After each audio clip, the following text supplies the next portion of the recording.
right, so we're not going to recap the last 4 times here, but we're going to cover some new territory. If you happened to be here last week, where they talked about Mount Ebal and Mount Gerizim, this ties right into it. And I was sitting there thinking, I've just watched 3 videos about this place, and there's some interesting stuff to share about it.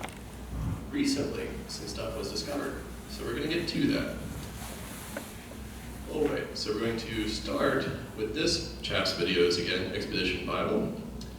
Expedition Bible, you can go there on YouTube. This is a book that he made, which is a bestseller, and it is a synopsis of some of these videos. It's called Where God Came Down.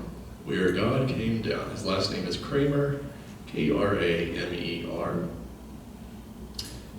And it's from all of his years of study.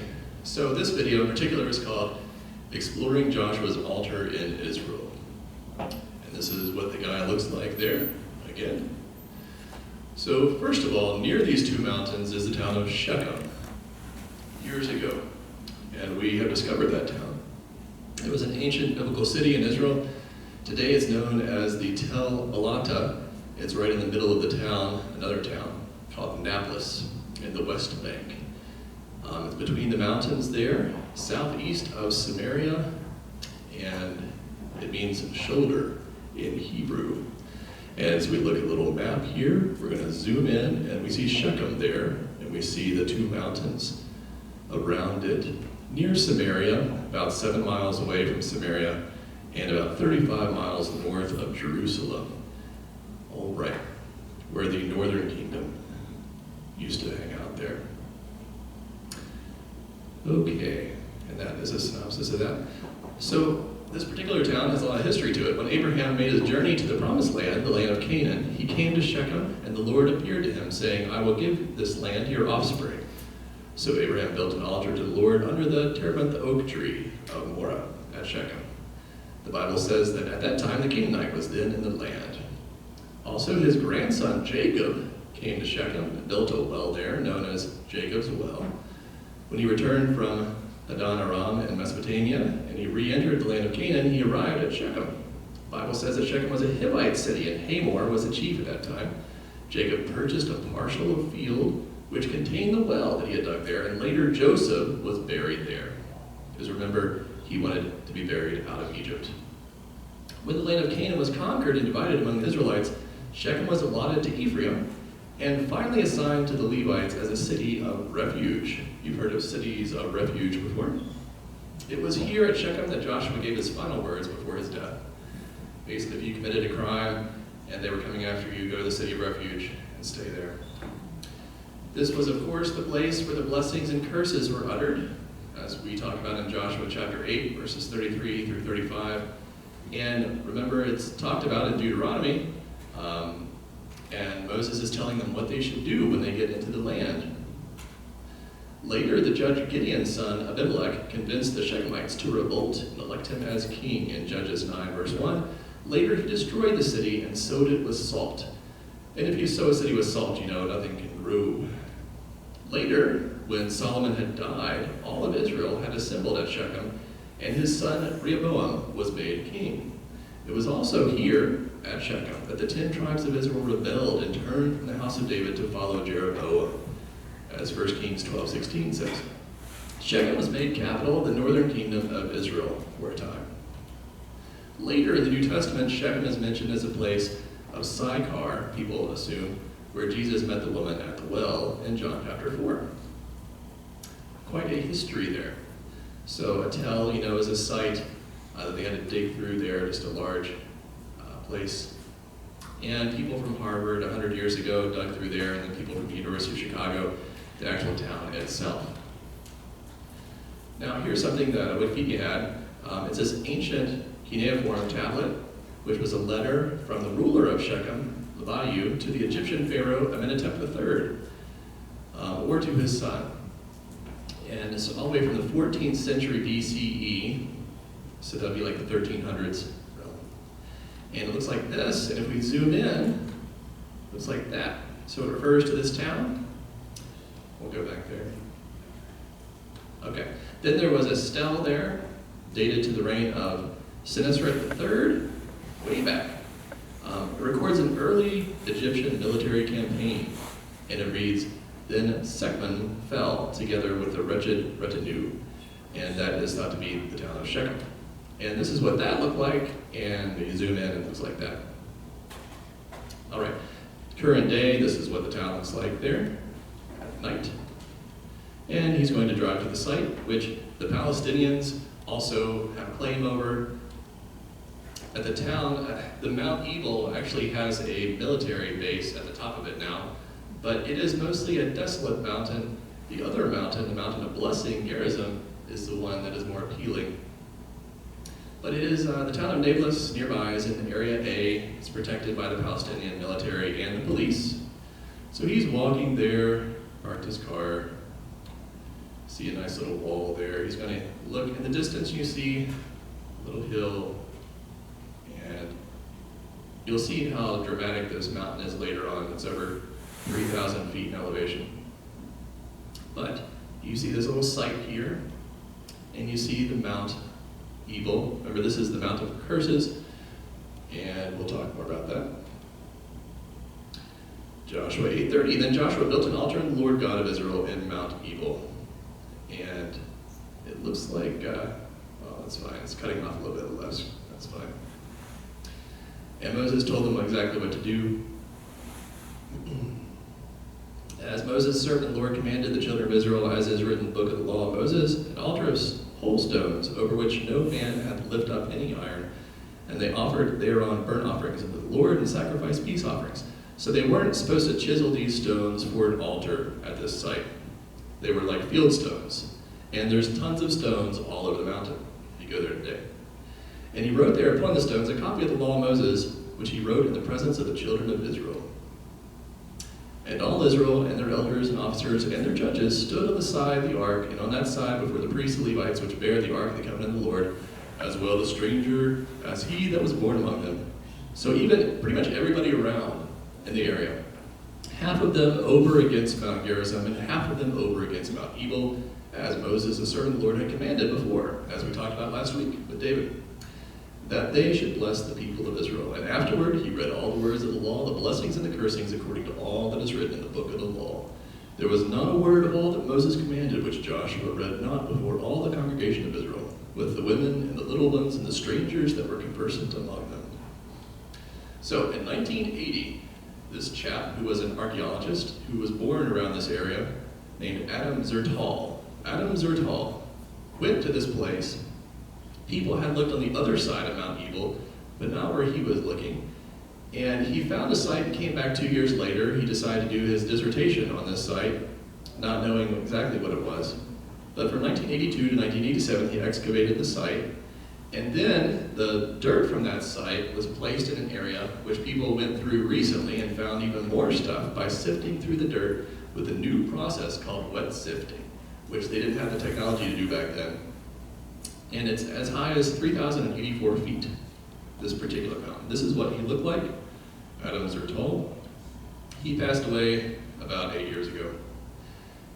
And this is a picture of overhead there. You see way down there a bunch of rocks, and there's a little arrow to show you the site. There's an overhead of this site, and when they discovered it, there was a covering over top of this protecting it, like rocks and dirt. So somebody had placed it over top of this to completely protect it for years and years. And then, we'll talk more about it, but underneath this structure is another older site. And the older site, instead of being square rectangular, is a small round altar which is completely geometrically in the center of this site. So basically, years later, they built a site over top of the other site to commemorate it, lest it got lost in time. So what we're seeing is basically the oversight that was built over 100 years later. But it goes back to roughly 1406 BC, whenever they left the wilderness, whenever they came into Canaan. And whenever Joshua did this on the mount, it was right after he defeated Jericho, lost to Ai, came back, they found sin in the camp with Achan, and then they defeated Ai, and then it goes straight into the passage where they do what they were told to do by Moses at these two mountains with the congregation. So we're going to be talking in this video about the structure you see, but underneath, another video will talk about what they found underneath of it and the significance and just how old it really was. So here's Jerusalem and the Jordan River, and the Sea of Galilee up top and the Dead Sea below. We're going to zoom in a little bit here. We're going to fly north of Jerusalem. We're going to go through these little hills, go this way, turn left, zoom in. There's a town down there. There's the two mountains, and there's the town, the ancient town. Little illustrations. The town's there, and that's what the town looks like today. And notice in the middle, there's an ancient area where they dug up the old town of Shechem. Today this is mapless. There's an arrow to the old town of Shechem. There is Mount Gerizim over there, and then Mount Ebal over there. And it's quite a distance, see, from the town to where they found the altar. The altar was not facing the town because, as you can see, there's a lot of slopes on the mountain. If you were trying to place an altar there and a whole congregation of people, you couldn't do that on the slopes. So instead, the altar is way over here where they finally placed that. And there's a great area to park a whole lot of people in this area to do what was commanded of them to do, where people could see the altar from a nearby hill. And this is what the outer structure looks like now. But remember, underneath of this is an even older structure. So imagine you're an old man and you don't want to see this fairly significant place to be forgotten in history. And so years later, you make sure that this is built on top of it so it will not be forgotten. And the other side is thus protected as well. Pretty neat. Now, recently, as they were doing the wet sifting, they found this little item here, which is very important because it is the oldest Hebrew ever found, and it has Yahweh on it. It has 3 of the 4 letters, and it has Hebrew referring to the Hebrew God, and it's basically called the curse tablet. Pretty amazing they found the curse tablet here. They found curse tablets in other places, but to have one here that dates all the way back, and they can scan it without opening it. It is a lead tablet.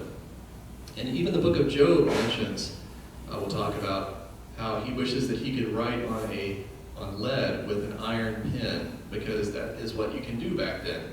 Iron is stronger than lead. You can write onto it, and that's what don't note this. It's pretty amazing because when they dated it, it dates all the way back. And it is older, of course, 200 years older than any other Hebrew they'd found written on anything. It uses letters and stuff from the area, but definitely Hebrew characters. Pretty neat. And they assume it was a person basically writing it down to remind himself that if he turned against God, that he would be cursed, basically. We'll get to that. But that is why we're going over this at all. It's because just a few years ago they found this curse tablet right there as they were sifting through the dirt from the 1980s that this had been not seen. And they found some other stuff in the dirt too. All right, so that gives you a reason to stick with us here. Don't check out. Okay, so here's an overhead view. There's an arrow. Notice nearby you can place a lot of people on that nearby hill there, where the altar was. And let's move on here. So some of the stuff I've already mentioned, so I can skip through it a little bit. All right, we mentioned the slope. There is a large rectangular altar on stratum number 1 from the end of the 13th century BC that covered stratum number 2, which was an older round altar. It was 2 meters in diameter, the lower place that is protected. The outer place is about 10 meters, about 10 meters.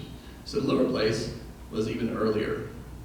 And they have dated it even beyond this to like the 1400 range, right, when it should be. And we talked about the unworked fieldstone and how it was centered over the older round altar. And we see from Shechem, you cannot see the town of Shechem from it because there is the hill there in the way. All right, so here we have this. We're going to zoom in. We're going to look at the town. We're going to look at, if you're looking down from the hill, it's quite a slope there. So it's not a good place to build an altar. Can't put one on the slope. So they need a place for the large gathering of people where they can do this important thing. Remember, the other mountain was a mountain of blessing. It needed no altar, did it? But the mountain of cursing did need some type of sacrifice there. And it's a picture of us as sinners, how we need to sacrifice because we are cursed under the law. And it's a wonderful picture that God gave them.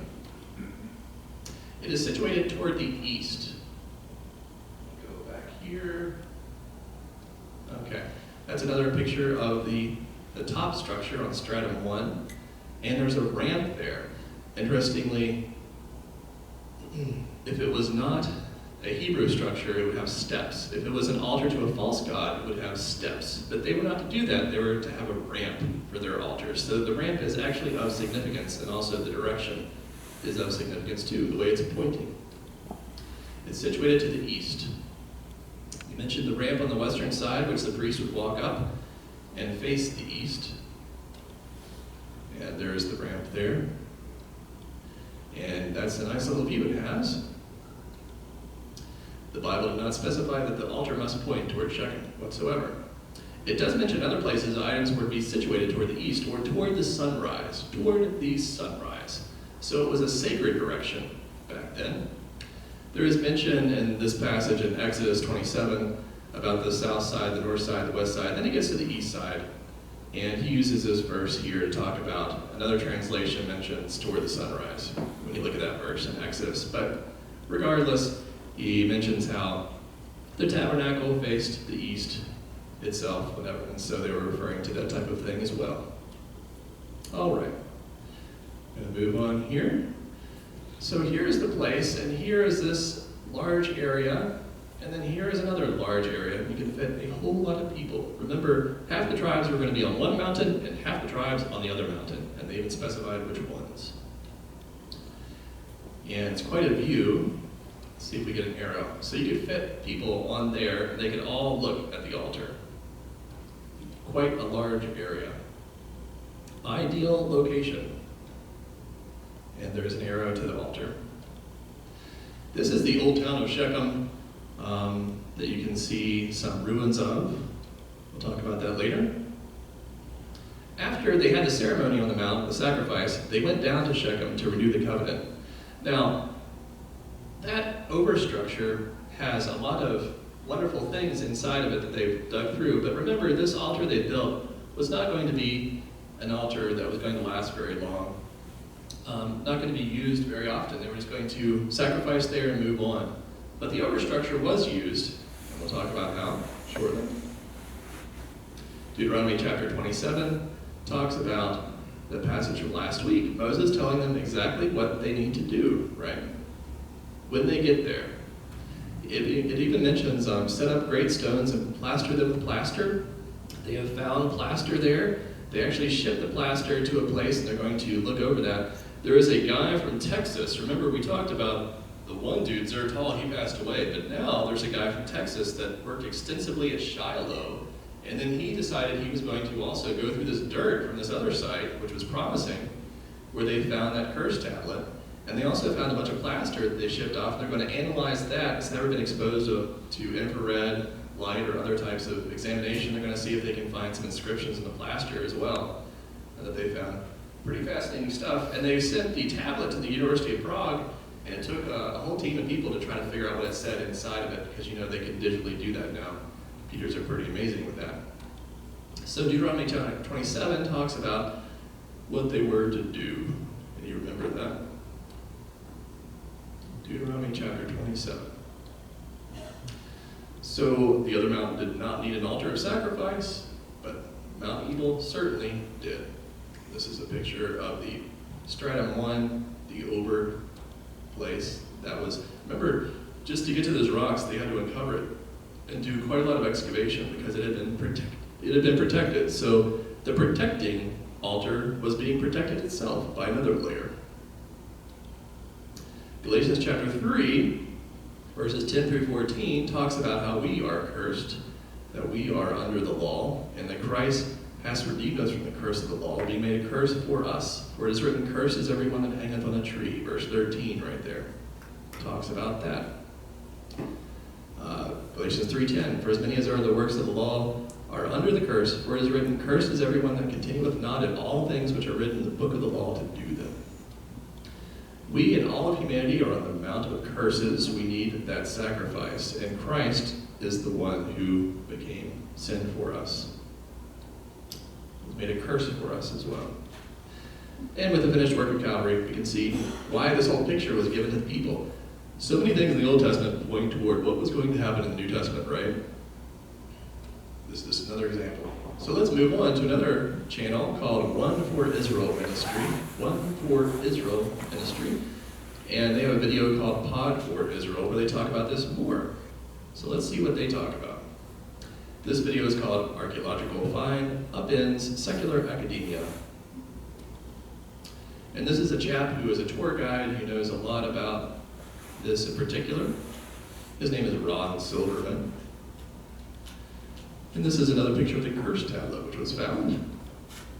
Here's a nice picture of the area as we move around. Here's a nice picture of people around the structure. And you can rotate, and you can rotate some more. You can see that ramp. Okay. And he's talking about the tablet. It contained Hebrew letters which are 200 years earlier than anything else would have been found before. Now the Canaanites and the Edomites and the Israelites used these letters like civilizations would later use Latin letters years later. But this tablet contained the Hebrew YHW, which only the Israelites used. And it also included some of the words which were only used in Hebrew. So this is a picture there, if you can see it, of the inscription of Yahweh on this tablet, the curse tablet. And it was quite a find. And the reason is because for many years, people that are secular archaeologists or philosophers that we're going to talk about had discounted the whole, Old Testament. They said Joshua never was there. He never existed. They said that the Pentateuch, the first 5 books of the Bible, were actually written in 700 BC instead of way back in 1400 BC. So they cast so much doubt on this. They just said it was a revisionist type history that the Israelites did whenever they wrote those Bible books. And yet this shoots it all down because it says that yes, they knew how to write and also they were there and also this really happened. And this is yet another thing. The past few decades they have found an astonishing amount of items, whether it's the name of a king that they never had before, it's just right there inscribed for them, or a name of another person from the Bible from 1100 years ago. I mean, we're talking 1100 BC, so way more than that. They found tons of discoveries. So this really caused a ripple. People did not like the fact that this could be really a structure from that old time, because they had based their entire career in archaeology around discounting everything they would find. They would say, oh, like we talked about before, oh, this layer, this burn layer and earthquake layer in Jericho, obviously that's not from the right time period because of blah, blah, blah. And they would discount as much as they can, because remember, there's real ramifications. If you say this actually happened, the Bible's actually true, it means that you're going to stand before God one day, right? And they have the same motivation that all other unsaved people have. Just discount it as much as you possibly can and try to make up theories that hold no water, theories out of thin air. And it's quite hilarious because they keep finding things over and over, and this is just one small example. We're spending all this time on just one small thing we found. They've found tons of stuff, and that's why I can just keep on doing the series. But anyway, moving on. Pretty fascinating, because there are even biblical scholars that don't want to believe that this actually took place, because it just shoots down so many of their theories. Pretty hilarious. As you can see, there's tons of rocks all over the place. So they definitely had tons of rocks to choose from to build this altar. And this is, I think, a picture of the other mountain, which is a lot nicer, has more hospitable. Okay. Is that Gerizim? We think so, but they didn't really list it as Gerizim. They just said that Gerizim had a whole lot more going on. It was more lush water, housing, buildings, all that stuff. It's more accessible. It's a mountain of blessings, apparently. You can study Gerizim in more detail. But Nebel is pretty much abandoned, except for it's got a military outpost at the top of it now. All right, and this is another picture of that area. So let's talk about some more of this stuff that I might have covered. They couldn't really investigate it too much. The second half of the 20th century, a lot of people went into Israel. They were looking for treasure, like Indiana Jones type people, and they were digging around for artifacts. Of course, they weren't very diligent. between 1948 and 1967, they could not access this area because the Jordanians controlled it, this particular area. They could go to other places in Judea and Samaria, but not this place. Then in 1967, they discovered that Judea and Samaria was actually full of old, small villages from the 12th century onward, as they should be. And we mentioned how Dr. Zertal was born nearby that mountain. So Zertal read about the theories of how the Israelites arrived into the land, and those theories did not line up with the Bible.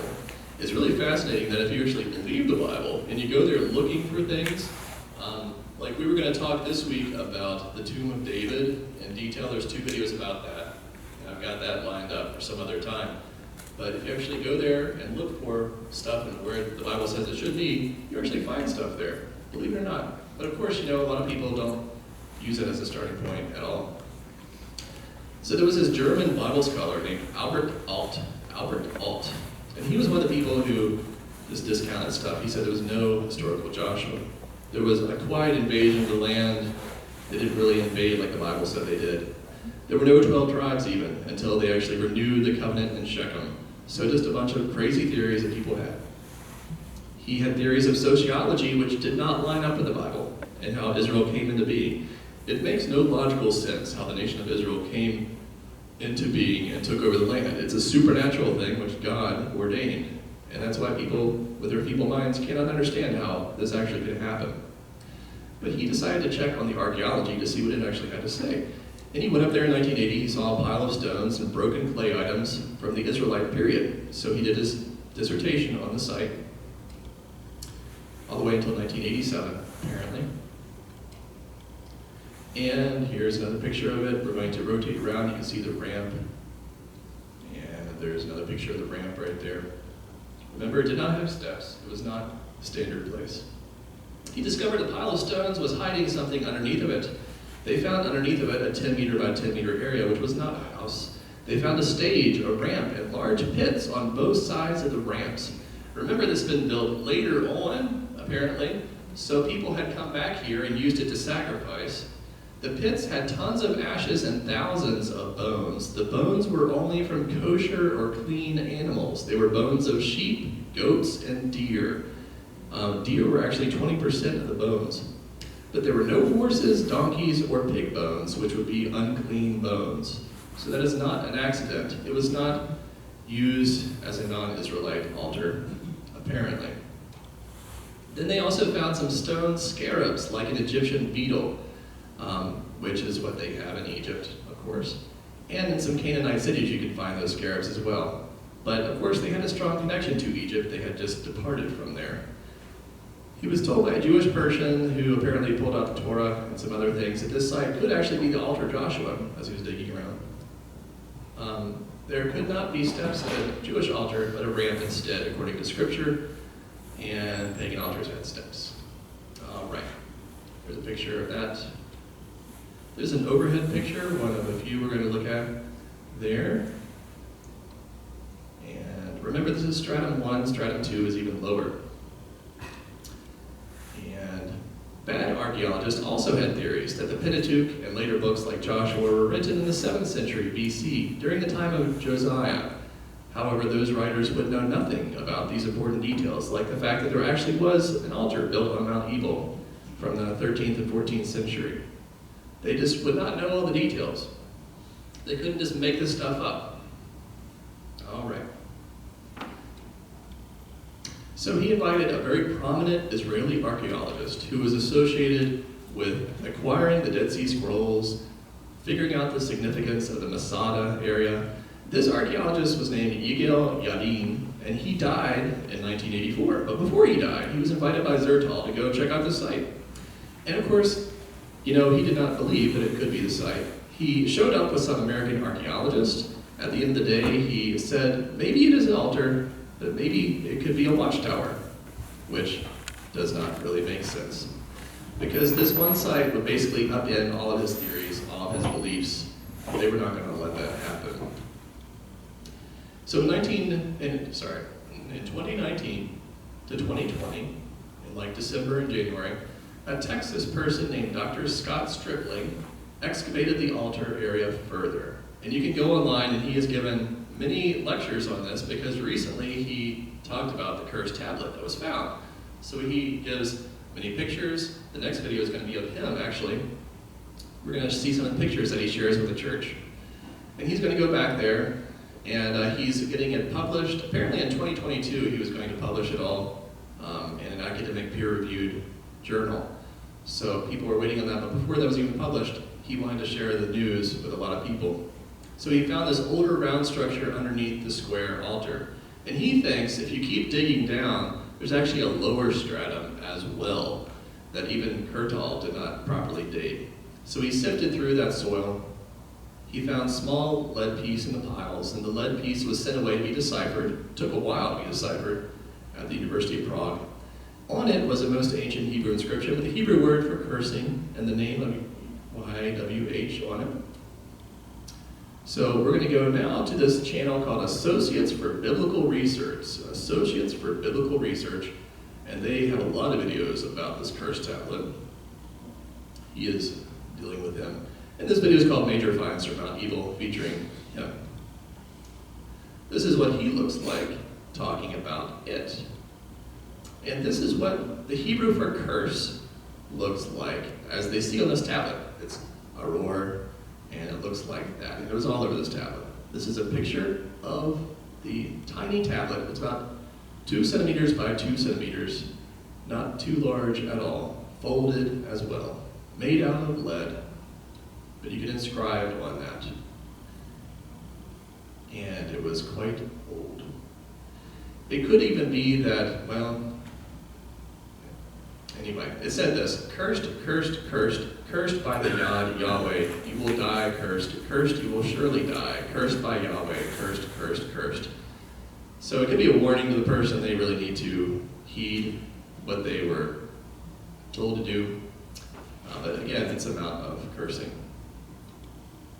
And this is another picture overhead. I'm going to do a straight overhead view of it.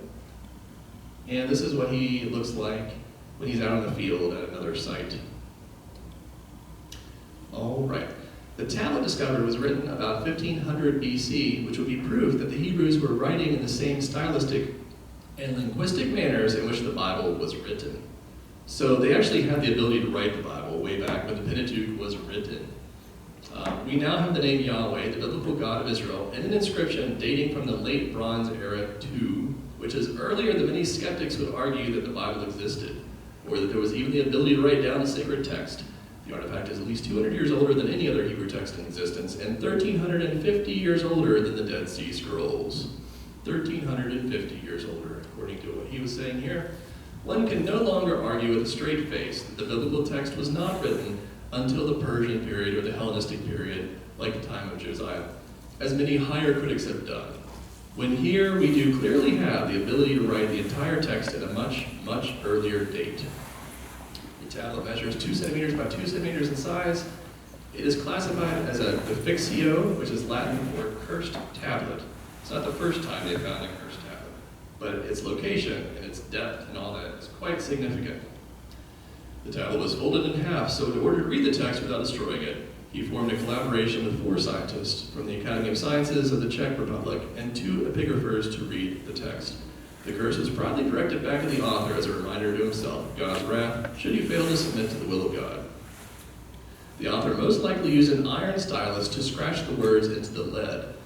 He explained, which was a common method of inscription at the time. In the oldest book of the Bible, in Job, because you know the story of Job is quite old from what scholars believe. In Job 19:24, there's a reference to this, and we'll show the verse in a second here. Inscribing with an iron pen on lead. And we talk about here the academic peer-reviewed journal article, which should be published, if not already. So here's the verses in Job. Old that my words were now written, old that they were printed in a book, that they were graven with an iron pen and lead in the rock forever. Is that a coincidence? No, not at all. Quite fascinating. It was found during a 2019 re-examination of the earth from a dump pile formed, as we talked about from Zertal. The earth had been dry sifted back then, but now they're re-sifting it using the wet sifting technique. that was developed at the Temple Mount Sifting Project, where he once worked. And now he left the material so that they can wet sift other places as well. Other people that are working, he left them his equipment. And he's also excavating Shiloh. This is a nice overhead view of the area that we haven't seen before there. And they reconstructed like the lower place. It was not too large. They called it Installation 94 because, you know, whenever they dig through this stuff, they have to label every particular segment of it. And so this is actually him digging in the actual lower area. You keep on digging down. This is them wet sifting. They have this apparatus here. This building had burned down a year before and left a slab for them to use for this project. So it worked out quite well because the mountain is nearby, and they hauled the stuff over here and did quite the process in going through all of the stuff. So here's some stuff that has been, it's been wet, and now it's going to dry out. This is a temporary way they can sift through stuff. This is the stuff they've already sifted. These are bags of the stuff they need to go through. This is the process at hand. And they're sifting here as well. And they're going through the bags and they're pulling out the big rocks so that they can actually sift it easier. Okay. He said, I see it, as the round altar, the one below, as more than 1 century older than the top part, and believe that Zertal Stratum 2 should be subdivided and that the material just above the bedrock in pit 250, surface 61, and installation 94 derives from the late Bronze 1B period, or the 15th century. I propose that these loci, remember the 15th century is like 1406, right around the time it should be, because how we talked about beforehand, 1446 is when they left Egypt. 1406, they were done in the wilderness, they went to the promised land. So it works out just right, just like the later in Jericho works out just right with the time. I propose that these loci and establishments, installations pertain to a different century. I call this stratum 2B from his digging down there. They found a whole lot of pottery. And these are pictures of the scarabs they found from Egypt, which have been properly dated now to when they should be. So they built the altar on top to venerate the older altar. Dating the pottery, found the majority of the pottery way down there, with 99% of it was Iron Age 1 pottery, but 1% of it was from a century earlier, the late Bronze Age. They also found a scarab dating to Thutmose III, who was the most powerful of all the pharaohs, and he ruled from 1479 to 1425. Another scarab was recently dated by Daphne Ventur to also the time of Thutmose III, when it should be, because remember they had already left Egypt, right? So anything they were carrying with them had to be older than that. And it dates right as it should. Not from the time of Ramses II, who ruled later, but way back to Thutmose III, if they're being honest with themselves when they go through these scarabs. Then, back then, gold was extremely rare. And this is a picture of a gold earring which was found. If you lost gold back then, you would search around frantically to find it because it was so rare. And the fact that somebody had left this there means it was not an accident. It had been left there as an offering. It was so rare that when they excavated the city of Ai, they found 1,322 coins, but only 2 of those coins were gold. Only 5 of those were silver. The rest were bronze. Gold was rare, including this earring. It was not just lost there. Also, they mentioned the plaster, which Deuteronomy 27 talks about how they need to plaster the stones, and they found that as well. And the stones were not shaped. This is a picture of the town there. This is a picture of Shechem from overhead, and what they dug there. Notice there's walls in Shechem, and some walls are quite tall. There's a person way down there in a white shirt and black pants. See him way down there? That's how tall that wall is around Shechem. Whenever you would go to these walls, way past, whenever the Israelites saw these places that they had to conquer, it was quite intimidating, all these walls, as we talked about before. But he mentions that the population of Canaan had been reduced by like 75% whenever they finally got into Canaan. So even though the towns were there and were gigantic, the population was not as vast as it was because of some things which had happened in the ensuing years. So it's interesting how while they were wandering in the wilderness, those people were dying off in these towns. So God knew exactly when to send them in to conquer this land, whenever they were not as full as they had been in the past. Pretty fascinating stuff. This is the gate of Shechem, apparently. Remember, this town was dug up by some institutions of America. And this is a cross-section of the altar itself, in the lower part, and the rectangular altar, and how, see that circular place in the middle? How they basically covered it up to protect it, filled it up. They built on top of it to protect it. Then they had this large structure, which was used in later years. But Joshua and them didn't have to build this large structure. They just had to build a temporary place. This is a picture of it as well, what it would look like. All right.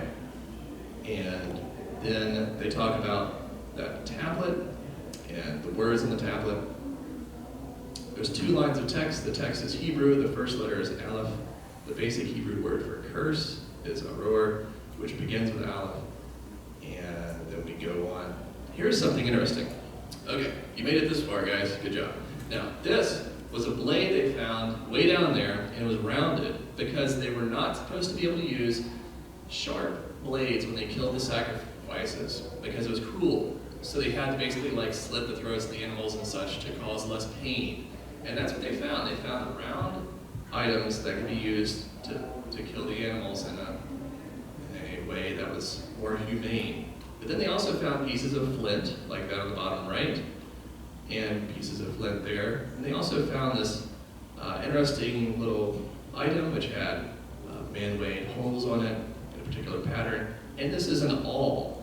You know, if a slave decided he was going to keep on with his master, they would, put an awl through his ear to signify that he was going to, that he was voluntarily going to serve his master instead of being a slave anymore after a period of time.